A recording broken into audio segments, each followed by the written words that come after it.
Bismillahirrahmanirrahim. Assalamualaikum warahmatullahi wabarakatuh. Alhamdulillahirabbil alamin. Wassalatu wassalamu ala asyrafil anbiya'i wal mursalin wa ala alihi wa sahbihi rasulillahi ajmain, amma ba'd. Allahumma akhrijna min dhulumatil wahm wa akrimna binuril fahm waftah alaina bima'rifatil ilm wa sahhil akhlaqana bil hilm waj'alna mimman yastami'una al-qawla fayattabi'una ahsana walhamdulillahi rabbil alamin. Pemirsa Siak TV dimanapun Anda berada, seringkali kita merasakan bahwa ketika kita melaksanakan sholat, kemudian sholat yang kita laksanakan terkadang belum membawa dampak menenteramkan daripada hati kita. Seberapa banyak orang yang melaksanakan sholat tetapi masih merasakan gundah dan gulana. Sebab banyak di antara kita yang mungkin melaksanakan sholat tapi masih gemar melaksanakan kemaksiatan. Mengapa bisa terjadi demikian?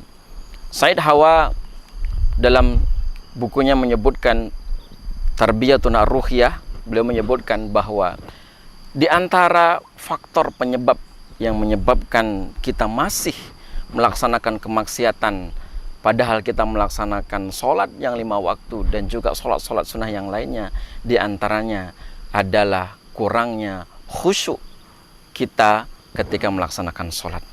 Lantas bagaimana supaya sholat kita menjadi khusyuk?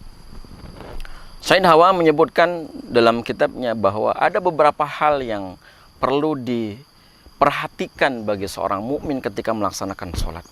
Pertama, ketika kita hendak sholat, hendaknya yang patut dan harus kita tanamkan dalam diri kita adalah hudurul qalb, menyiapkan kehadiran daripada hati kita. Kenapa harus menghadirkan hati? Karena orang yang hadir, hatinya hadir, pada saat itu dia akan mengetahui.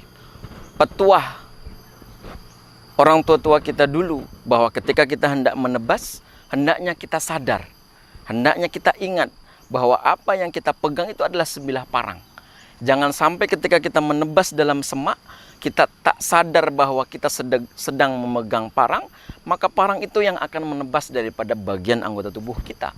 Begitu juga dengan sholat. Maka sholat, agar sholat kita bisa khusyuk, pertama kali harus menghadirkan daripada hati kita. Hudurul qalb, menghadirkan hati.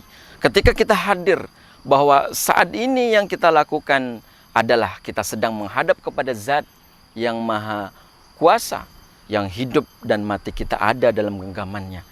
Maka pemirsa yang dimulakan oleh Allah, ketika kita sudah menghadirkan hati kita, bahwa kita sadar kita dalam keadaan sholat, mudah-mudahan dengan demikian setan yang akan merasuki, akan mengganggu daripada seluruh pikiran dan hati kita, dia akan tidak mampu mengganggu ataupun menggoda daripada kita.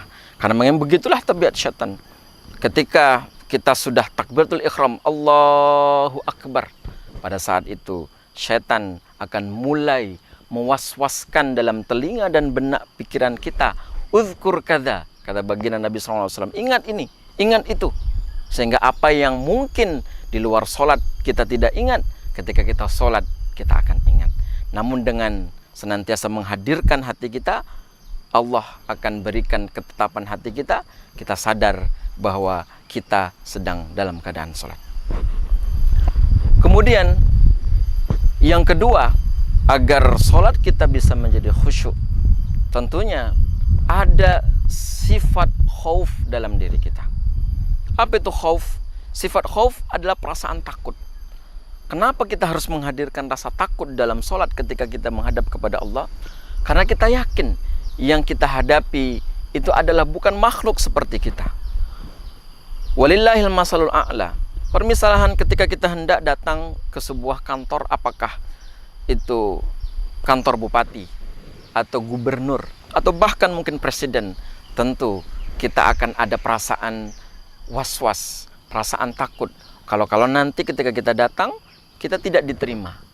Tentunya dengan ketakutan tersebut kita akan menjaga pakaian kita dengan mengenakan pakaian yang baik-baik. Kemudian ketika kita sampai, kita ikuti protokoler yang sudah diatur dalam tempat tersebut. Kemudian ketika kita bicara, tentu kita harus bicara dengan baik. Di antaranya menghargai. Jangan sampai ketika kita berbicara dengan bupati atau berbicara dengan gubernur ataupun presiden, kemudian kita memalingkan muka. Tentu ini tidak akan baik dalam kondisi berbicara. Ada perasaan takut kalau seandainya orang yang kita ajak bicara itu akan tersinggung. Walillahil masalul a'la. Tentunya ketika kita berkomunikasi dengan Allah Subhanahu wa taala dalam salat, ini jauh lebih harus merasa dalam diri kita tanamkan perasaan takut. Takut kalau seandainya Allah sudah berikan kepada kita seluruh kenikmatan yang begitu banyak.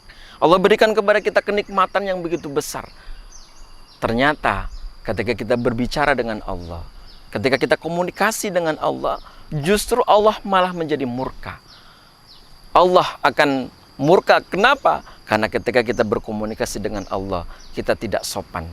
Alangkah bahayanya kalau ketika Allah murka saat ketika kita berkomunikasi dengan Allah Subhanahu wa taala, ternyata kita tidak menghargai, tidak ada perasaan takut kita kepada Allah Subhanahu wa taala, Allah akan cabut nikmatnya. Kita tidak bisa bayangkan ketika Allah cabut salah satu nikmat dalam tubuh kita saja. Ketika sebelum tidur kita masih memiliki badan yang sehat, tetapi ketika bangun membuka mata saat pagi hari, ternyata kita tidak bisa lagi berbicara. Lidah kita sudah kaku karena mungkin salah satu urat saraf dalam otak kita sudah dicabut oleh Allah Subhanahu wa taala. Inilah diantaranya yang kedua yang disebutkan oleh Said Hawa agar sholat kita menjadi khusyuk.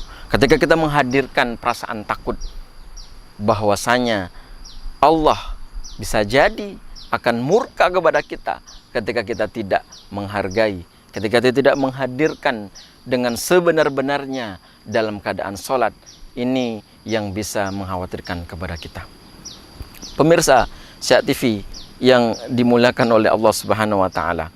Kemudian yang ketiga, dari bagaimana agar sholat kita menjadi khusyuk adalah dengan perasaan roja. Apa itu roja? Roja adalah merasa berharap kepada Allah Subhanahu wa taala. Berharap kepada Allah Subhanahu wa taala ini sudah menjadi kewajiban bagi seorang mukmin.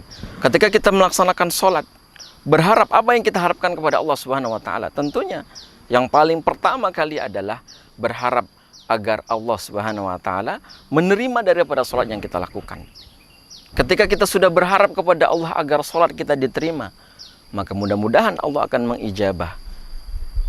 Allah Subhanahu wa taala dalam Al-Quran mengatakan, A'udzubillahi minasyaitonirrajim, wa idza sa'alaka ibadi anni fa inni qarib.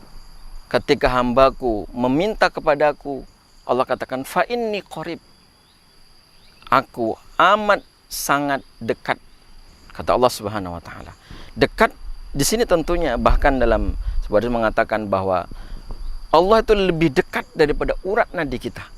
Apapun yang kita harapkan, apapun yang kita minta kepada Allah Subhanahu wa taala dengan merasa bahwa kita butuh dengan Allah. Perasaan roja, butuh kepada Allah. Bahwa ketika Allah sudah berikan seluruh kenikmatan kita, kita butuh dengan kasih sayang Allah. Kita sudah melaksanakan perbuatan dosa, kemaksiatan yang begitu banyak sekali. Dan kita sangat butuh kepada ampunan dan juga pertolongan dari Allah Subhanahu wa taala. Kalau perasaan butuh ataupun roja mengharap kepada Allah Subhanahu wa taala kita hadirkan dalam diri kita, mudah-mudahan kita akan sholat dengan sedikit khusyuk, walaupun kata khusyuk di sini memang masing-masing kita berbeda dalam hal ini. Pemirsa Syiah TV yang dimuliakan oleh Allah Subhanahu wa taala.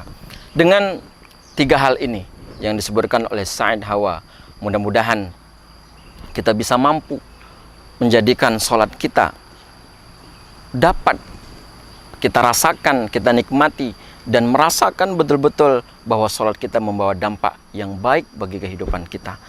Innas sholata tanha anil fahsyai wal munkar. Sesungguhnya sholat itu dapat mencegah daripada perbuatan keji dan mungkar. Itu dapat kita rasakan manakala kita mampu menjadikan setiap sholat yang kita lakukan menjadi sholat yang khusyuk. Mudah-mudahan dengan 3 poin yang disebutkan oleh Said Hawa ini kita jadikan sebagai latihan kita untuk melaksanakan sholat lebih khusyuk. Demikian yang dapat saya sampaikan. Wabillahi taufiq wal hidayah. Assalamualaikum warahmatullahi wabarakatuh.